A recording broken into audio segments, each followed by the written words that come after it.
The first correspondence course in the U.S. 1873 to 1897.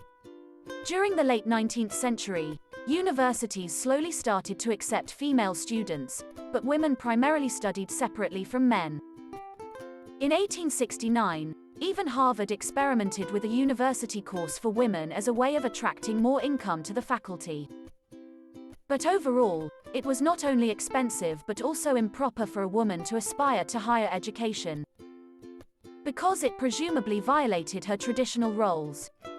Some people compromised by saying that better educated women made better mothers and wives, a frequent defense over the centuries.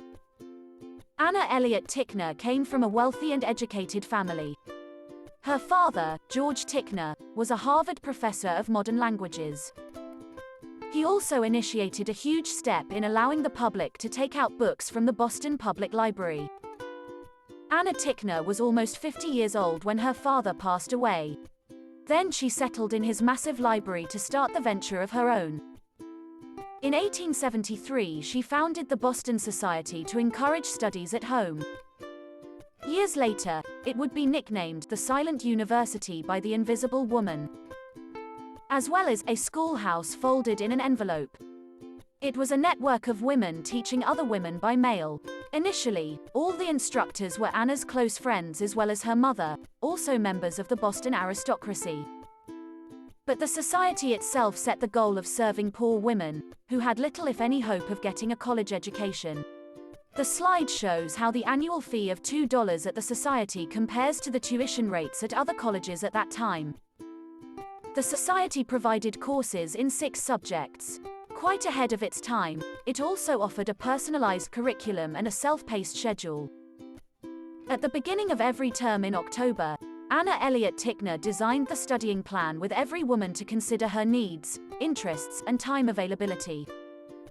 Even a New York Times reporter found the society laudable because it enlarges a girl's horizon without changing her sphere.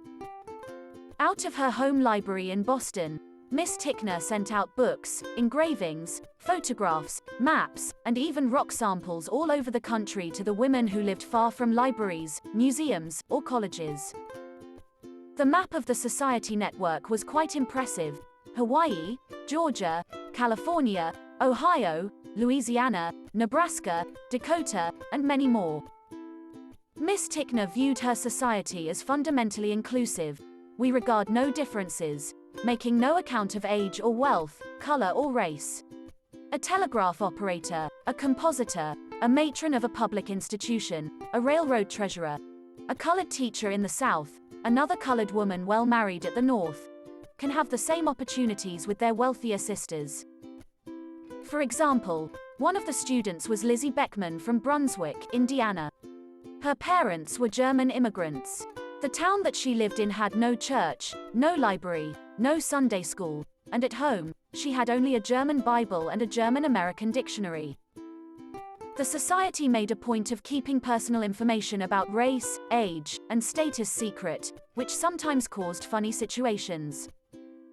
One of the students, Mabel Metcalf, an upstate New Yorker, after 6 years of correspondence with her favorite instructor, Miss Pease from Vermont, was surprised to discover that her wizened and bespectacled teacher appeared to be a young lady over 10 years her junior. The society and its style of teaching through correspondence gave hope and education to deaf students. Denied attendance to Chautauqua, one of the deaf women joined the society as a student and later became an instructor. Over the 24 years of its existence, the society used the services of over 500 lady correspondents, instructors, and around served 7,000 women. Even though Anna Elliott Tickner herself tried to avoid such words as school and teachers to erase any hint on professionalism, her society shall be remembered for its pedagogical innovations and the great difference that it made in the lives of women.